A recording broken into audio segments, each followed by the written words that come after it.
mengajukan izin, para pelaku ini biasanya sambil menambang, Mbak.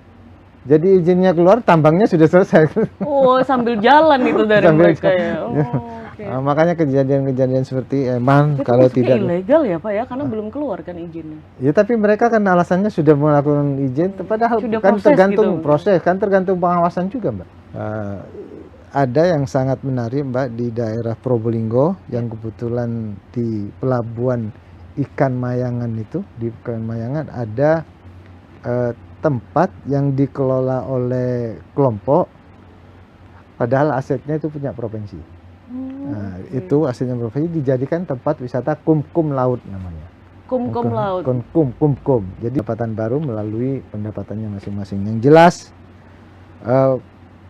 pendapatan potensi baru ini tidak memberatkan kepada masyarakat, Mbak. Iya.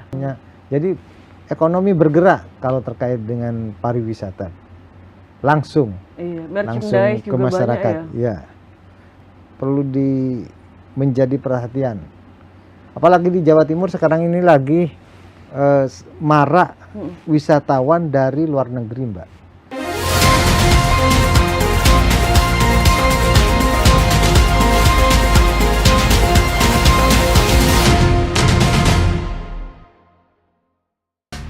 Lahir di Situbondo pada 27 April 1973, Haji Mahdi, SE.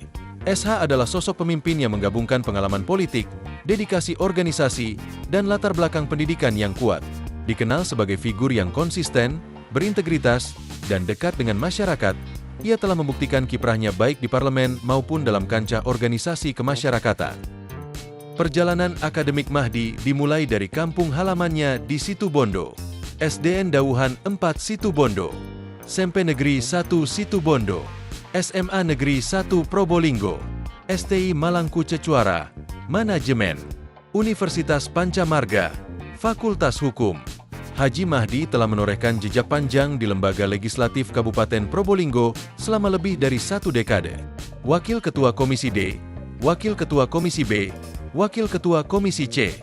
Dengan kepiawaiannya dalam menjembatani aspirasi rakyat dan merancang kebijakan strategis, ia dikenal sebagai legislator yang aktif, komunikatif, dan solutif. Tak hanya di politik, Mahdi juga aktif dalam organisasi sosial dan olahraga.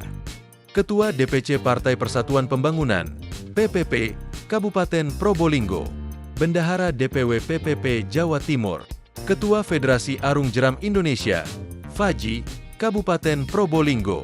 Peranannya dalam FAJI mencerminkan dedikasinya dalam mendorong semangat kepemudaan, olahraga, dan pelestarian alam. Dengan pengalaman yang matang di legislatif, organisasi, dan pendidikan, Haji Mahdi adalah figur yang terus bergerak dan berkembang. Assalamualaikum warahmatullahi wabarakatuh. Shalom, salam sejahtera untuk kita semua. Namo Buddhaya, Om Swastiastu, dan salam kebajikan. Tribuners, kembali lagi bersama saya Cindy dalam podcast DPRD Jawa Timur, Gebrakan Wakil Rakyat. Nah, Tribuners, di episode kali ini kita akan membahas tentang tema menggali potensi PAD baru untuk memperkuat keuangan daerah. Tribuners, pendapatan asli daerah atau PAD menjadi salah satu sumber penting untuk membiayai pembangunan di daerah. Semakin kuat PAD, semakin mandiri daerah dalam menjalankan program-programnya tanpa terlalu bergantung pada pemerintah pusat. Nah, saat ini masih banyak potensi PAD di Jawa Timur yang masih belum digarap dengan maksimal. Misalnya pajak air permukaan, pajak mineral bukan logam dan batuan. Kemudian retribusi seperti parkir yang sebenarnya punya peluang yang sangat besar jika dikelola dengan sistem yang lebih tertib, transparan, dan memanfaatkan teknologi digital. Digitalisasi pemungutan juga menjadi langkah penting untuk menutup celah kebocoran dan juga memastikan penerimaan daerah bisa optimal. Nah, kita akan membahas lebih jauh tentang ini, Tribuners. Untuk itu sudah hadir bersama saya Kang Mahdi dari Komisi C DPRD Jawa Timur. Selamat datang Kang Mahdi, apa kabar? Baik, alhamdulillah. Baik. Saya menyapa dulu pemirsa, Mbak. Monggo. Assalamualaikum warahmatullahi wabarakatuh. Waalaikumsalam warahmatullahi wabarakatuh. Saya boleh kenalkan dulu, Mbak? Boleh kenalkan? Silakan, monggo. Di Biar sini kamera. saya kenalkan dulu ke masyarakat. Saya Mahdi anggota DPRD Provinsi Jawa Timur, sekarang menjabat Wakil Ketua Komisi C DPRD Provinsi Jawa Timur. Kebetulan Komisi C ini membidangi keuangan berkaitan dengan pendapatan juga, yang sangat nyambung dengan pembahasan hari ini. Karena Komisi C itu tugasnya bagaimana pendapatan Provinsi Jawa Timur itu selalu meningkat, Mbak. Selalu meningkat, dan juga mencari potensi-potensi baru yang bisa memberikan kontribusi besar terhadap pendapatan, seperti itu, Mbak. Itu sangat nyambung sekali nih, Kang. Sangat nyambung sekali. Iya, benar. Karena perlu disampaikan ke masyarakat bahwa pembangunan di Jawa Timur tergantung dari pendapatan yang kita raih juga. Betul sekali.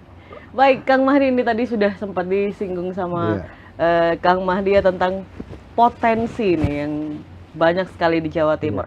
Menurut Kang Mahdi, sektor yang paling menjanjikan, Kang, untuk dijadikan sumber PAD baru di Jawa Timur ke depannya itu apa saja sih, Kang? Yang menjadi pendapatan baru di Provinsi Jawa Timur ini sangat banyak sekali, Mbak. Karena kita tahu di Jawa Timur ini potensi-potensi sangat banyak sekali. Pertama, air permukaan itu sangat banyak digunakan oleh para pengusaha-pengusaha melalui usahanya, dan juga ada MBLB, mineral bukan logam dan batuan. Itu karena kita tahu di Jawa Timur ini sangat banyak sekali penambangan yang dilakukan di daerah-daerah, di mana tempat di Jawa Timur kecuali Surabaya, Sidoarjo itu semuanya ada, Mbak.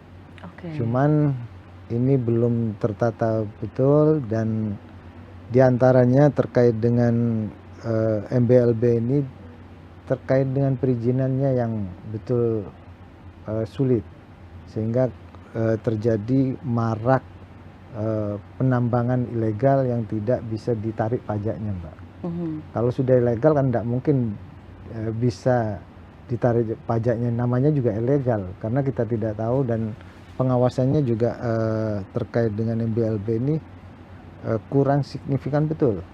Padahal kalau melalui MBLB ini betul optionnya hanya 25%, tapi kalau 25% di daerah-daerah itu besar, terdongkrak di kabupaten, provinsi juga dapat potensinya yang terkait dengan MBLB.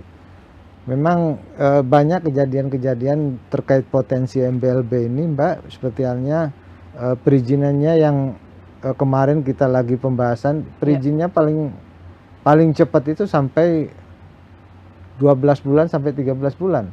Itu paling cepat. Paling cepat katanya prosesnya dari kita melakukan kemarin rapat optimalisasi pendapatan itu terkait pendapatan MBLB seperti itu. Yang lucunya lagi, misalkan punya lahan hanya 5 hektar.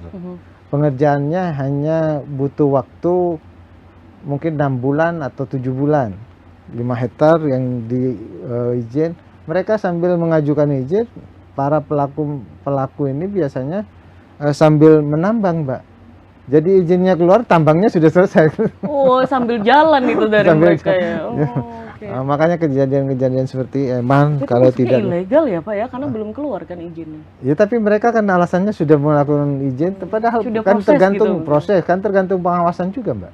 Betul. Semua itu kan pengawasannya, karena ini kan masih kewenangannya kabupaten, tapi potensi ke provinsi opsinya itu 25%. Makanya kita kolaborasi terus ke kabupaten, kita lakukan rapat-rapat terkait dengan pembahasan optimalisasi pendapatan MBLB ini. Kita sudah di beberapa tempat kejadiannya, diantaranya pengawasannya yang kurang, terus para pelaku usaha kesulitan untuk melakukan izin.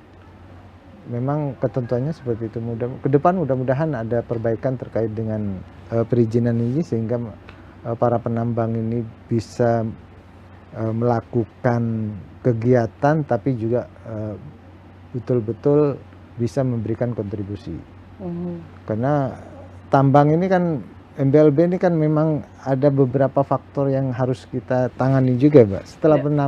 Kalau tidak berizin itu setelah menambang, reklamasinya kan Betul. Itu juga. Apalagi sekarang ada aturan baru yang memberatkan setiap ada deposit yang sangat besar, itu mungkin ke depan perlu ada. Makanya kita ke depan itu juga akan memberikan masukan ke pusat terkait dengan perizinan ini. Seperti itu, Mbak. Jadi Iya. potensi ini sangat menarik sekali. Yang kedua terkait dengan potensi pariwisata. Pariwisata ini bisa menjadi potensi pendapatan baru bagi provinsi kalau dikelola benar. Ada yang sangat menarik, Mbak, di daerah Probolinggo yang kebetulan di pelabuhan ikan Mayangan itu, di ikan Mayangan ada tempat yang dikelola oleh kelompok, padahal asetnya itu punya provinsi. Nah, itu asetnya provinsi dijadikan tempat wisata kumkum laut namanya. Kumkum laut. Kumkum. Jadi di sana mereka bisa mengelola itu. Nggak tahu juga, saya masih belum pasti tahunya gimana kerjasamanya atau apanya. Tapi kalau tempat wisata ini bisa dijadikan pengelolaan tersendiri, kan menjadi pendapatan baru bagi Provinsi Jawa Timur. Seperti itu. Dan juga di Cangar Batu, di sana juga ada aset pemerintah yang bisa dikelola melalui pariwisata. Jadi itu termasuk juga terkait dengan industri kreatif. Nah, industri kreatif ini menjadi pendapatan baru melalui pendapatannya masing-masing. Yang jelas pendapatan potensi baru ini tidak memberatkan kepada masyarakat, Mbak. Iya, betul. Tidak memberatkan, itu ya, utamanya seperti itu. Dan juga industri pengelolaan, pengelolaan misalkan yang terkait dengan pelabuhan. Di pelabuhan ada pengelolaan itu yang menggunakan punya pemerintah Provinsi Jawa Timur, seperti halnya di pelabuhan-pelabuhan itu diperketat sehingga menjadi potensi baru. Yang jelas potensi-potensi baru ini dalam rangka untuk menutupi PAD Provinsi Jawa Timur yang sekarang mengalami penurunan. Juga potensi berikutnya potensi ketahanan pangan nih, ketahanan pangan, Mbak. Ketahanan pangan kita sekarang menjadi prioritas dan menjadi bagian dari program pemerintah pusat yang utama. Pak Prabowo itu karena gencarnya terkait dengan pangan ini, malah tentara-tentara digerakkan untuk membuka sektor-sektor pangan baru seperti itu. Jadi potensinya apa? Pemerintah Provinsi Jawa Timur mungkin bisa membuat badan usaha BUMD baru yang terkait dengan ketahanan pangan. Jadi ketahanan pangannya dapat, pendapatannya juga dapat. Seperti itu, Mbak. Sekali dayung, sekali dayung bisa terlampaui semua. Itu tadi. Iya, jadi seperti itu. Juga energi terbarukan yang terkait dengan kita kan juga punya BUMD terkait dengan energi terbarukan ini, terkait PI-nya, Mbak. Itu kan potensi baru kalau bisa digerakkan. Seperti itu, Mbak. Baik, banyak sekali Kang Mahdi ya potensinya banyak sekali yang bisa mendongkrak itu PAD di Jawa Timur. Nah, kalau dari DPRD sendiri, Kang Mahdi, bagaimana perannya itu bisa mendorong kebijakan yang kreatif dan inovatif dalam menggali PAD baru yang tadi Kang Mahdi sebut tanpa menambah beban masyarakat? Ya, yang saya sampaikan diantaranya kita melakukan pembahasan melalui optimalisasi terkait dengan pendapatan, misalkan melalui MBLB. Nah, itu kan tidak memberatkan masyarakat karena yang dikenakan itu para pengusaha. Yang kedua terkait dengan pariwisata, misalkan, Mbak. Pariwisata itu kan kalau kita bisa membuat BUMD terkait dengan pariwisata itu kan masyarakat memang membutuhkan. Apalagi sekarang masyarakat itu terkait dengan wisata itu menjadi kebutuhan pokok lagi, Mbak. Betul. Kebutuhan pokok. Kebutuhan pokok dan menjadi daya tarik tersendiri. Sekarang masyarakat larinya seperti itu, Mbak. Apalagi untuk menunjukkan melalui media sosialnya bahwa berwisata dan melakukan kegiatan wisata itu sekarang lagi jadi tren tersendiri. Iya. Apalagi, Kang, maksudnya media sosial, kita ngomongin media sosial itu kan nggak ada habisnya ya, tren Nggak ada yang ada. habisnya, iya. Ada wisata Jawa Timur, explore Jawa Timur. Kalau misalkan di hashtag Iya. di Instagram itu sudah jutaan sebenarnya Iya. yang memakai hashtag itu. Jadi sangat disayangkan sekali jika itu tidak dimanfaatkan untuk menambah PAD yang ada di provinsi gitu ya, Kang ya. Betul.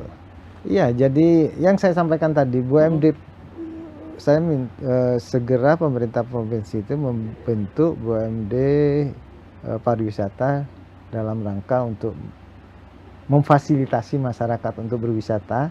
Intinya seperti itu, Pak Jafar. Yang kedua, untuk sebagai pendapatan. Kita sama-sama dapat masyarakat apa yang diinginkan bisa terwujud dan difasilitasi.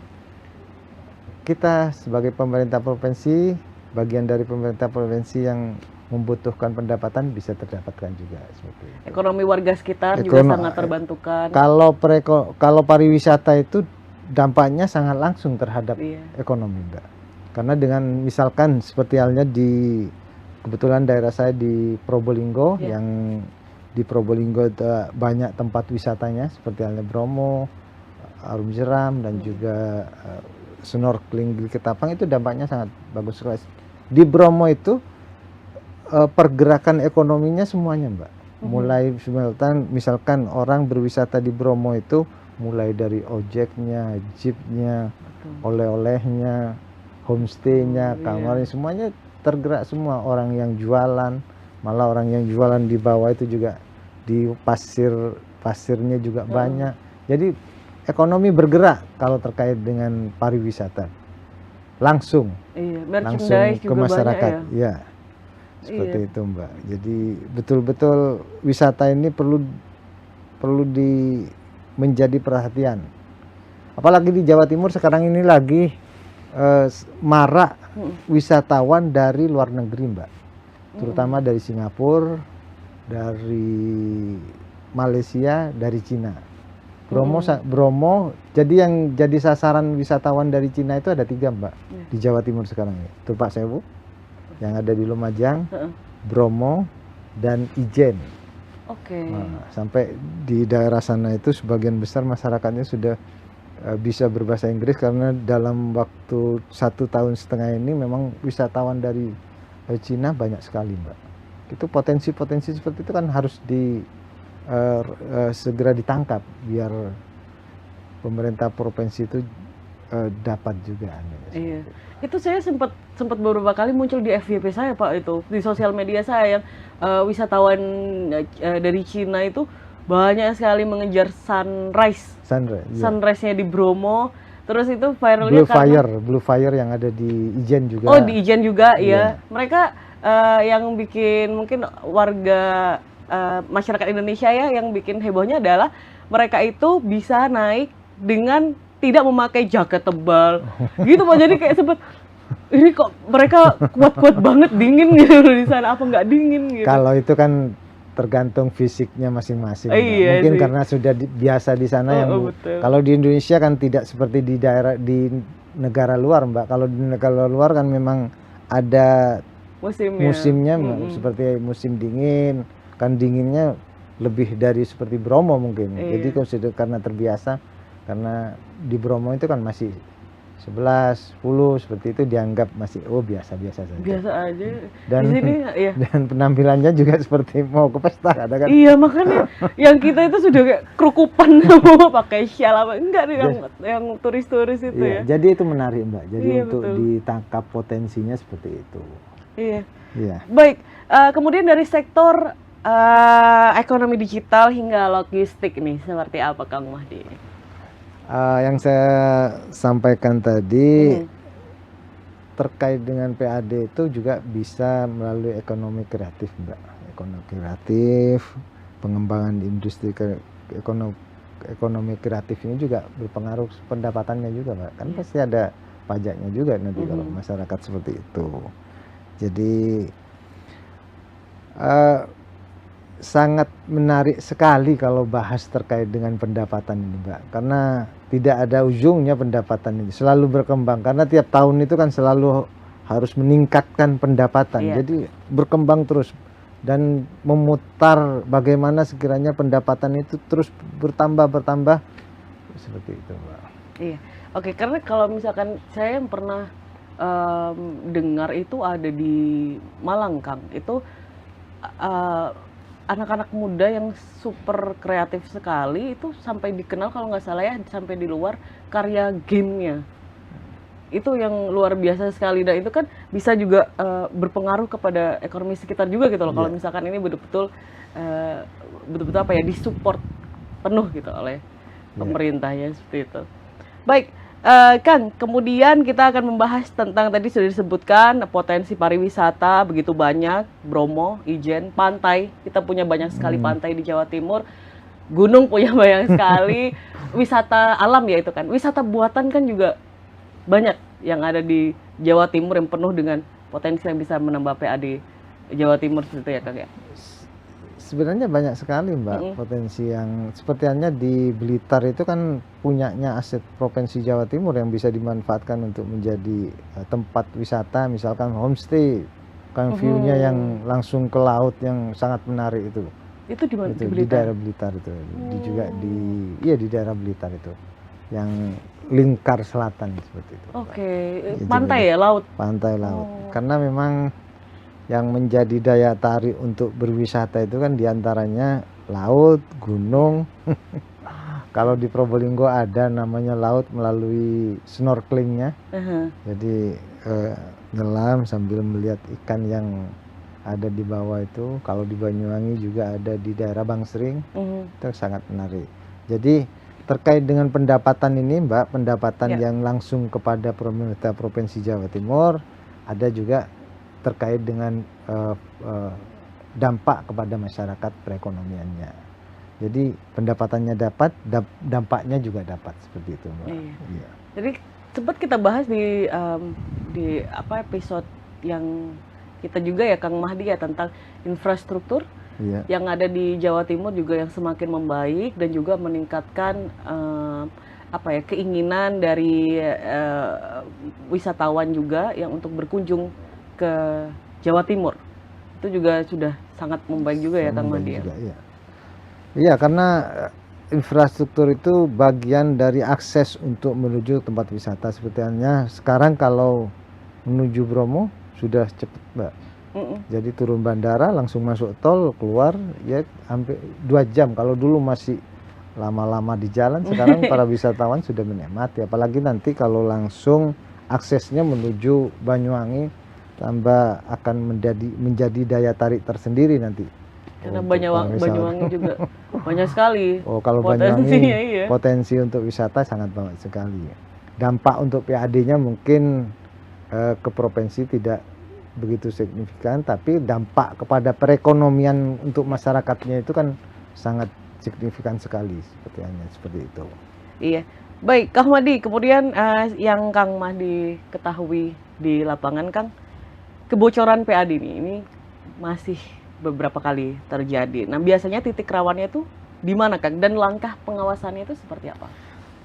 Terkait dengan kebocoran PAD tergantung dari orangnya juga, Mbak. Pertama kita berbicara kapasitas orangnya, karena berkaitan dengan kebocoran ini oknum. Tapi kita melihat kebocoran itu biasanya terjadi karena tidak melalui digital, Mbak, face to face.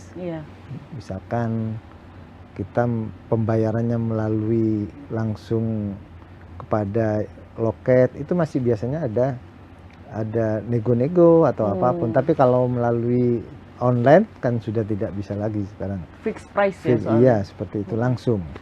Dan yang saya sampaikan tadi, misalkan kejadian di Probolinggo itu kebocoran terkait dengan pembayaran berlabuhnya kapal yang seharusnya masuk ke PAD tapi tidak tercatat, Mbak. Itu juga. Jadi juga kadang-kadang terkait dengan pengadaan barang dan jasa. Pengadaan barang dan jasa ini juga biasanya kebutuhan untuk terkait dengan pembiayaan Provinsi Jawa Timur yang kecil tapi kenyataannya besar. Itu kan juga berpengaruh juga terhadap kita. Itu. Jadi pengawasan sangat kita lakukan. Yang penting itu pertama evaluasi. Ya. Evaluasi dari kinerja yang sudah berjalan. Yang kedua terkait dengan pengawasan. Pengawasan itu penting sekali, Mbak. Karena dengan pengawasan itu kita akan melihat kinerja dan juga apa yang dilakukan terkontrol. Iya, dan pengawasan itu terus digalakkan ya? Terus Kang, digalakkan pengawasan. Sama halnya dengan BUMD kita, ya. kita lakukan pengawasan terus.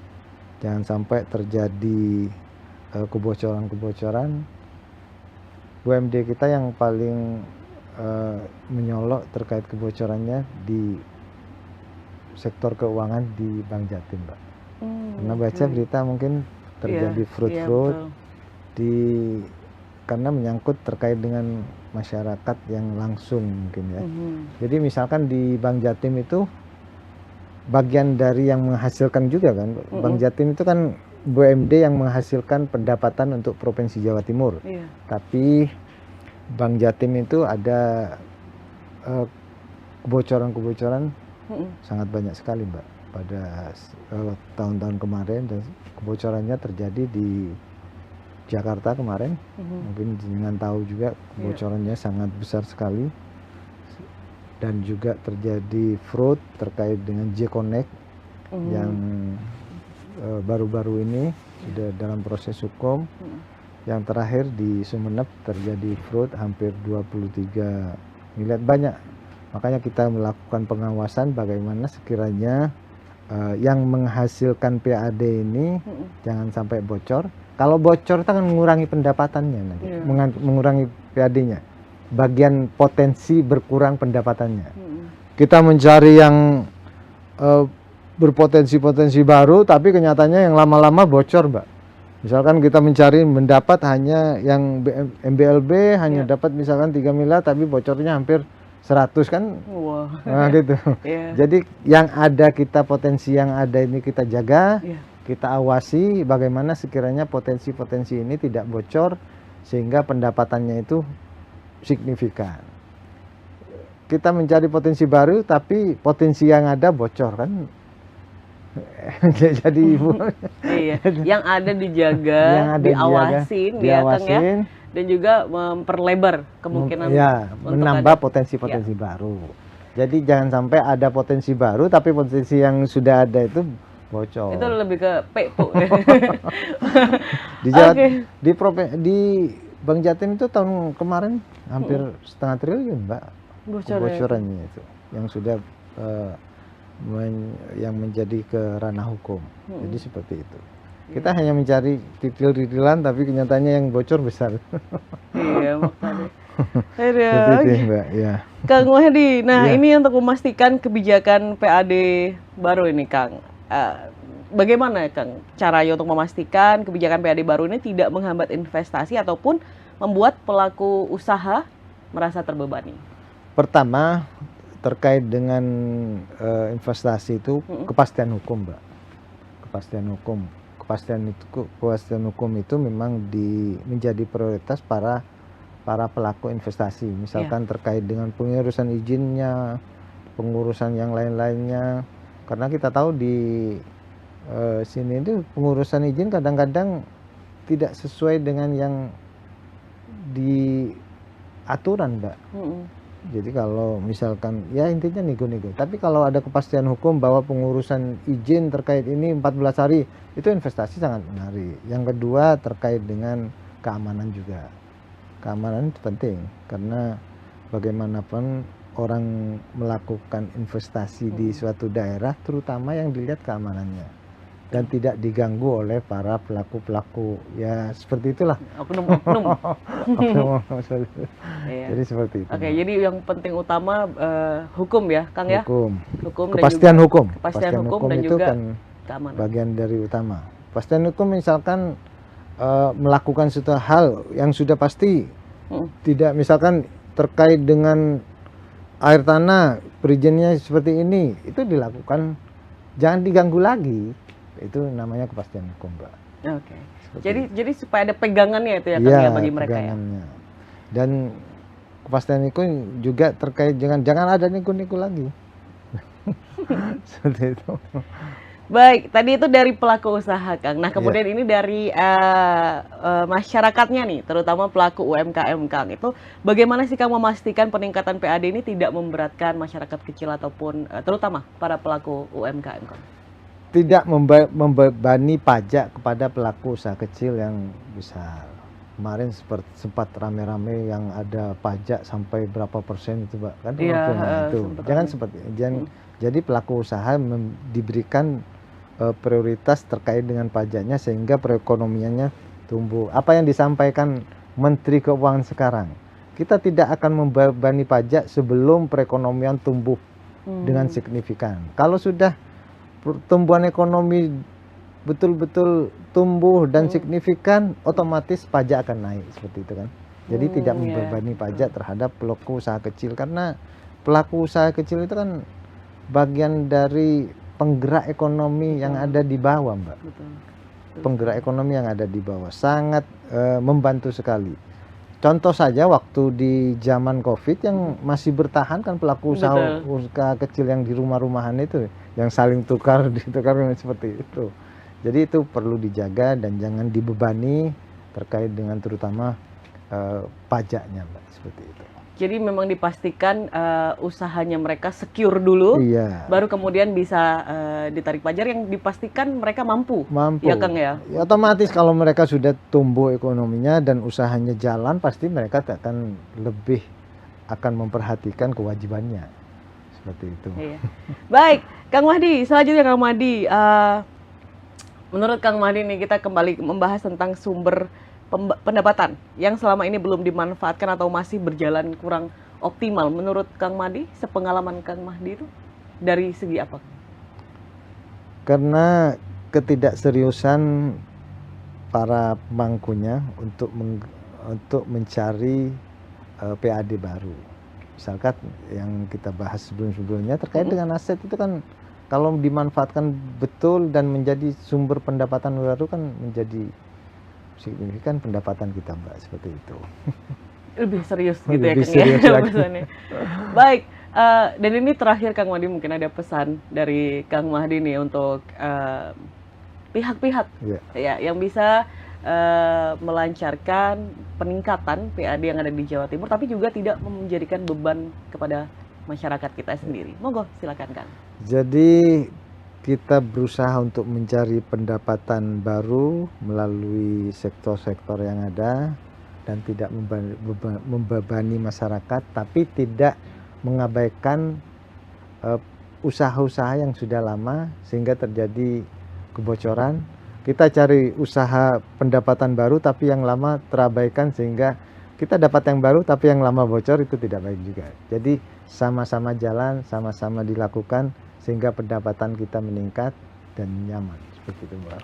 Amin. Terima kasih banyak Kang Mahdi dan semoga yang diharapkan dari Kang Mahdi tadi dapat segera tercapai dan PAD baru potensial banyak sekali di Jawa Timur akan bisa dikembangkan. Amin. Untuk Jawa Timur lebih baik lagi. Lebih baik. Sekali lagi terima kasih banyak Kang Mahdi untuk kasih. waktunya, untuk insight-nya. Tribuners terima kasih juga sudah menonton podcast DPRD Jawa Timur Gebrakan Wakil Rakyat, dan kita akan kembali lagi di episode lainnya dengan tema yang menarik juga.